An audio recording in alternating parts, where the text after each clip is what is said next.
Tonight, guys, I'm gonna be going through kind of a part two to a message I did a little while ago, and then a part three next week. A little bit related, well, more than a little bit related, but not directly. So last time I was up here, what I talked about was, okay, well, from the Christian perspective, from the New Testament Christian perspective, what's the value in the Old Testament? What's the point of it, if you're going to condense it down? And actually, we went through a few things, not a comprehensive list by any stretch of the imagination, but a few things that really make the New Testament incredibly valuable to us. Yes, it is the Old Covenant. We are no longer under law. We're no longer under the Old Covenant. But it is something that we can actually glean a lot from. So just going through a couple quick hitters here. One of the things that we talked about was we can learn specific character traits from the Old Testament greats. A kind of key verse in this was James 5:11. We count those blessed who endured. You have heard of the endurance of Job and have seen the outcome of the Lord's dealings, that the Lord is full of compassion and is merciful. So, when we go through our Old Testament, there's a lot of people who actually, through faith, did a lot of tremendous things. They were under law, but God always cared about their faith, their heart. And they, through that faith in Jesus Christ, did a lot of really good things. And we can look at people like Job out of James 5 here and say, hey, listen, I want to be like that. What are ways that I can have the endurance of Job? What are ways where I can have the patience of Noah? The faith of Joseph. There's a lot of people that we can learn a lot from in the Old Testament. Another thing we talked about was we can actually learn a lot about God's character. Hebrews 13:8 says, Jesus Christ is the same yesterday and today and forever. So that means that a common thing is people say, well, the God of the Old Testament is different than the God of the New Testament. The God of the Old Testament was vindictive, he was mean, he was nasty, he was an awful guy, all these rules, and he's different than the God of the New Testament that's all about peace, joy, and love. Well, actually, both gods are about peace, joy, and love, and the lessons that we learn about God in the Old Testament are relevant to us in the New Testament. We can learn about God's character, what matters to him. A verse, there's a few verses that come to mind, but Samuel talking to Saul, saying, hey, listen, to obey is better than sacrifice. God doesn't really want you going through the motions. He wants you obeying what he wants you to do. Another thing that we talked about is that Jesus and the Holy Spirit considered the Old Testament Scripture, and that those who were in possession of it had a tremendous advantage. Romans 3:1 and 2 say, then what advantage has the Jew, or what is the benefit of circumcision? Great in every respect. First of all, that they were entrusted with the oracles of God. So this was something that was of value, that God said this is valuable, that God said that the Jews actually have an advantage because they were in possession of it, because they had drilled it into their mind. And then finally, we talked about something that I'm going to be talking about tonight, which is that the promises of God, the promises of God in the Old Testament. And there's a few reasons that they're important that we'll get into. But the fact that a lot of these promises laid out in the Old Testament are concerning us in the New is a big faith builder. So we're going to be talking about the promises of God specifically in the Old Testament tonight. First, I want to get a definition of the word promise here, because there's a lot of things that perhaps are promises of God that the word promise isn't attached directly to, but if we understand what the word means, then we can kind of use some context to get to what are promises of God. So, definition of promise, according to Webster's dictionary, is a declaration that one will do or refrain from doing something specified. Okay, so this is God saying, hey, this is going to happen, I'm going to do this, or I will refrain from doing this, that, or the other thing. And that leads me into kind of like point one here of this, and that is faith. Hopefully you can see why that would be relevant. If God says something, we have to believe that he's going to do it, right? That's kind of the step one, is we have to actually have confidence in what he's saying. Now, why would we have confidence? Well, we'll dive into why we have confidence in a little bit here. But let's go to Hebrews 11:1, because, one thing that you run into a decent amount out in the world is an improper definition of faith. Who's heard of leap of faith? Yeah, okay. A lot of people in this room have heard of leap of faith. The old, I haven't actually seen this movie, so maybe not a great example, but the old booklet example is Indiana Jones, right? He's supposed to take the leap of faith, and he just jumps blindly, hoping that he's not going to fall into this tremendous abyss that's below him, and just so happens that there's an invisible bridge. Leap of faith, right? That's what a lot of people think of when they think of faith, is like, hey, I believe in this because I believe in it, not because of any particular reason. I have faith. Has anybody, hopefully I'm not the only one that's felt this way, has anybody ever felt that like on a test? Like, man, I really hope this goes well. I've been there a time or two, and I don't feel very assured in that moment. I don't feel super safe. I don't feel super confident. When I say, I've heard, I was a part of a homeschool basketball organization, and again, this more wishy-washy version of faith was kind of the predominant notion of it. And there were plenty of times where I heard, hey, such and thus is sick. Well, I have faith that they're going to be healed. I have faith, and maybe they're going to be healed, maybe they're not. I don't know. I don't know exactly what happened in each given situation. But that statement of I have faith wasn't so much I know because God said. It was like a declaration of I really, really hope this goes the way I want it to. And that's not the biblical definition of faith. For that definition of faith, God's pretty great. He gives it right to us here in Hebrews 11:1. Now, faith is the assurance of things hoped for, the conviction of things not seen. So, again, if we're looking at those examples, again, I'm sure you guys all can think of your own examples where somebody used faith in the more I really hope kind of way.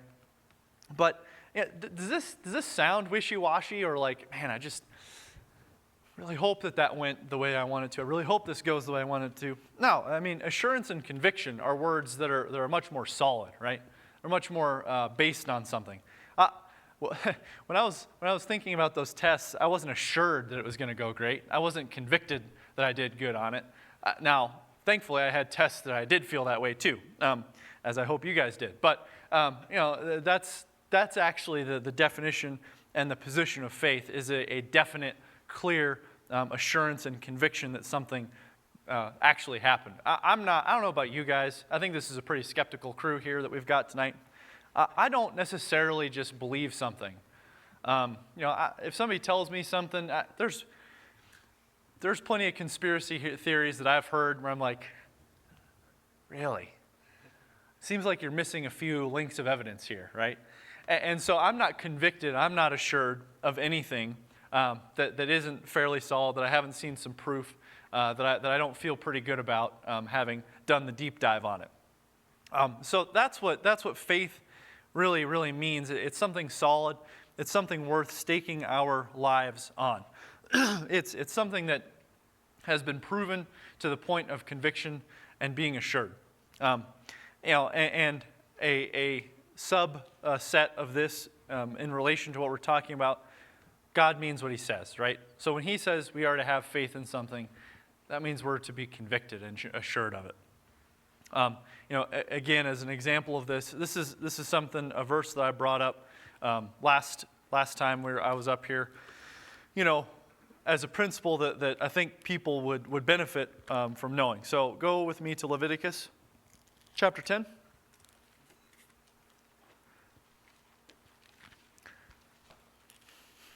I mean, this is right in the heart of the law, right? Right in the middle of everything getting laid out here. So, Leviticus chapter 10, we're just going to start in verse 1 here. Now Nadab and Abihu, the sons of Aaron, took their respective fire pans, and after putting fire in them, placed incense in it, and offered strange fire before the Lord, which he had not commanded them. And fire came out from the presence of the Lord and consumed them, and they died before the Lord. Then Moses said to Aaron, it is what the Lord spoke, saying, by those who come near me I will be treated as holy, and before all the people I will be honored. So Aaron, therefore, kept silent. Again, wise choice from Aaron on that one. So, there are, God means what he says. If he lays something out, then it's intended to be taken as God means this. This is something that he truly is putting out there. Again, I think that's a good lesson that a lot of people out there, maybe particularly with the plan of salvation, it would be good for them to go to their Old Testament and recognize, hey, God means what he says. When he lays something out in plain statements of fact, there's no wiggling around that. Okay. Getting into these promises here and some of the faith-building stuff, and as a PSA here, I'm shamelessly ripping, excuse me, a few concepts here from a message that Mark Miller did at the Lima rally. It was really good. It was about Melchizedek. I would recommend going and listening to that because he does a good job going through this. So if you guys will go with me to Genesis 14.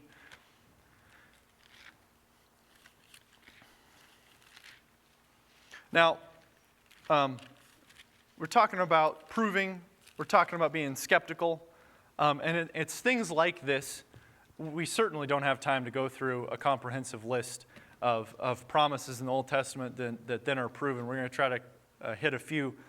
But this is kind of the one I chose, again, because I listened to that message recently, and also because I think it does a really good job demonstrating the point that, man, there had to be a powerful being behind the making of the Bible. So, Genesis chapter 14, and we're going to pick up in 18 here.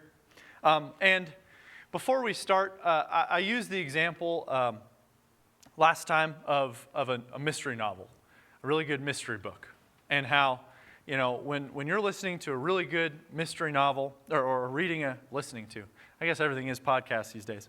But when you're reading a really good mystery novel, and the big reveal finally comes, the big climax, you go back and you say, wow, it was this guy the whole time? It was the butler? Really? And you go back and you look through and you say, oh, I missed this clue. I missed this clue. Wow, that was really good. I see what the author was doing there. And in a lot of ways, there's a lot of tie into the Old Testament, how there were things layered in, built in, where you read them and you get to the big climax at the end and you're like, oh, it was layered in the whole time. This is a great example of that. Okay, Genesis 14, verse 18. And Melchizedek, king of Salem, brought out bread and wine. Now he was a priest of God Most High. He blessed him and said, blessed be Abraham of God Most High, possessor of heaven and earth, and blessed be God Most High, who has delivered your enemies into your hand. He gave him a tenth of all. Okay, that's all we get about Melchizedek here. Kind of a blip. Little, guy comes out, blesses Abraham, great. Abraham gives him a tenth, cool, awesome. He's king of Salem. He's a priest of the God Most High. That's what we get. Not a whole lot of information here.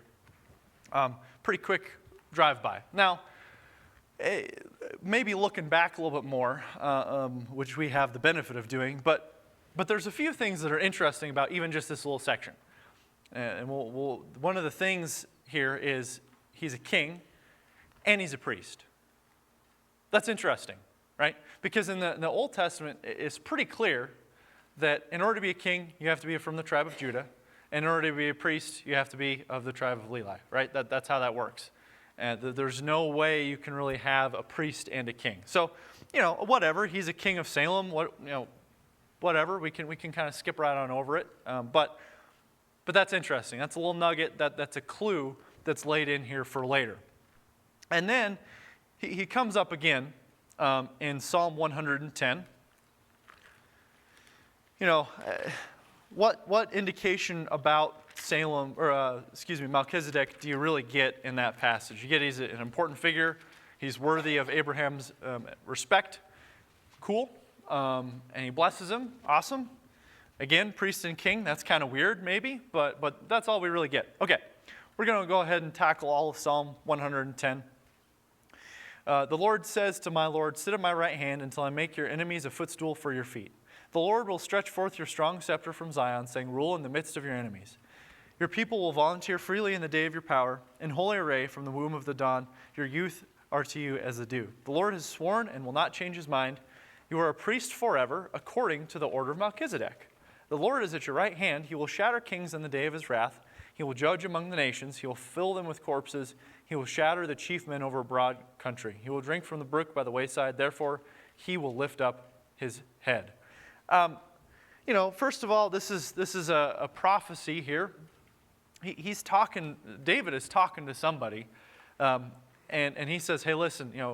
God's going to say these things. He's going to promise. You're going to rule. Your youth to you is the dew." Pretty clearly a prophecy about a coming, somebody coming down the line who is going to be Jesus. And he throws this little thing in there in verse 4, "You are a priest forever according to the order of Melchizedek." Now, again, if we're being maybe a little skeptical, right, and we're asking some questions here, I don't quite see why in the world we're bringing up Melchizedek. We read just about everything that there is to read in Genesis about Melchizedek. Random guy shows up, in and out, few verses. That's all he gets.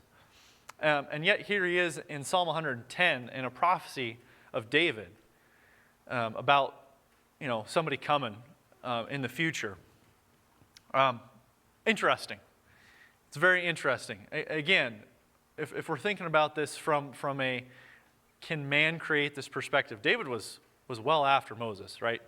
David is writing this a long time after Moses wrote the law. And I'm not really sure what benefit David would have in bringing up some random guy that was in the Old Testament. I mean, there's a lot of guys that are just brought up for a brief little flitter. And so why specifically Melchizedek? It's interesting. It should, I think, raise, if we're trying to figure this out, if we're reading this from beginning to end, I think these two things would maybe pique your interest. Like, there's something about this guy. Well, spoiler, there is. Thankfully, we have Hebrews. So let's go there. Hebrews chapter 7.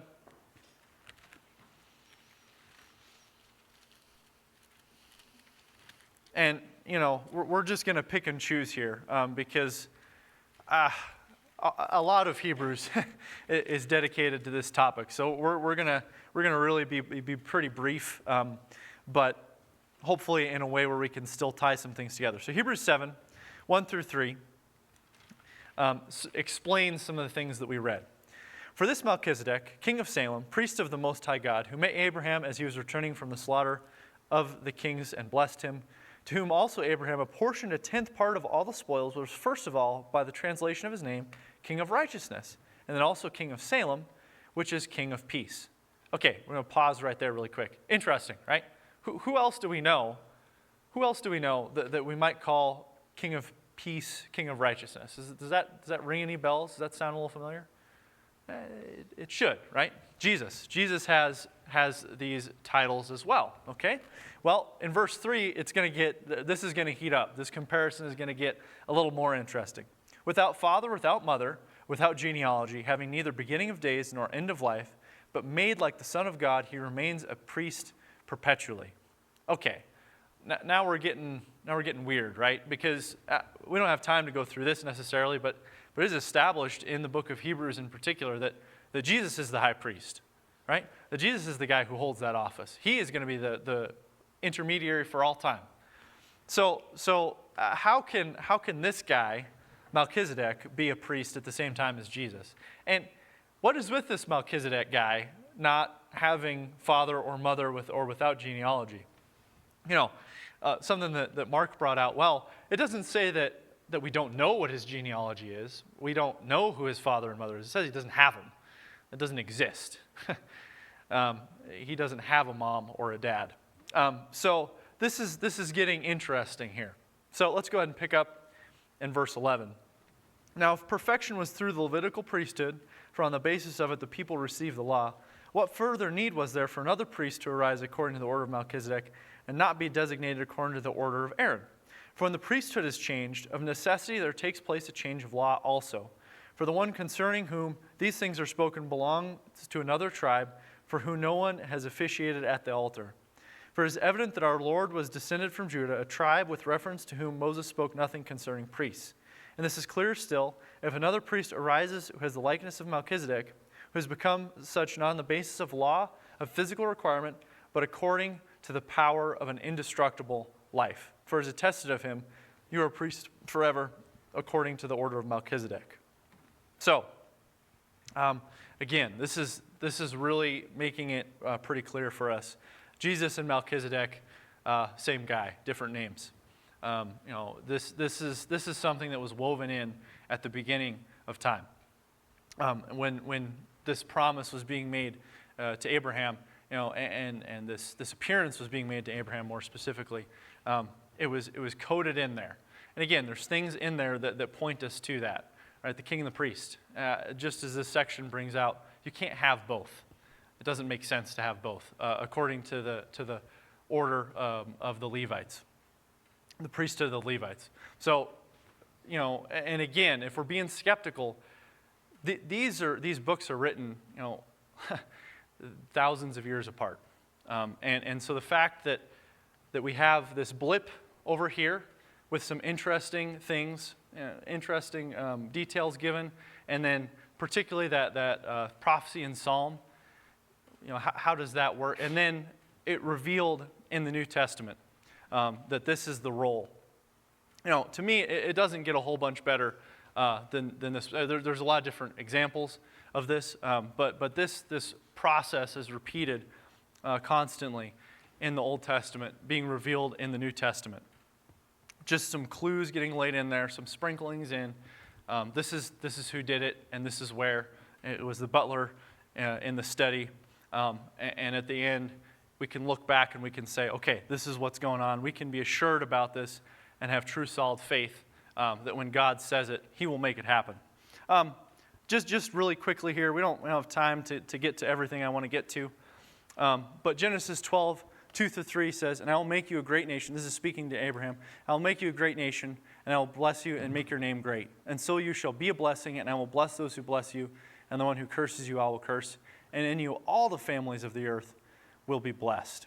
Again, we don't have time to go to all the scriptures, but sometime go through and maybe search up all the times that all the nations of the earth or all the families of the earth show up in the Old Testament. It's really interesting.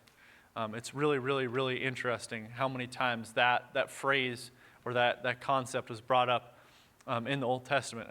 It was consistent. It was being laid in that at some point this system that was beneficial just to the Jews was also going to include the Gentiles at a certain point in time. God was looking forward to that. And again, I asked the question. The Jews were very exclusive. They were trained from the time they were young to be very exclusive and to, really keep themselves very separate. The concept. We see what the concept, how the concept of Gentiles being allowed into this order was accepted. It didn't go over very well. Jews weren't exactly thrilled about that. It doesn't make sense that Jewish writers over a period of time, many years, would put this in a way where they're basically predicting the Gentiles to come in. That serves no benefit, and they certainly can't guarantee that it's going to happen. There's only one that can guarantee that that's going to happen, and that's God. These things were layered in. We're going to really quickly go to Psalm 89. Again, don't have time to get into every big prophecy that's in here, because there's a lot of good stuff.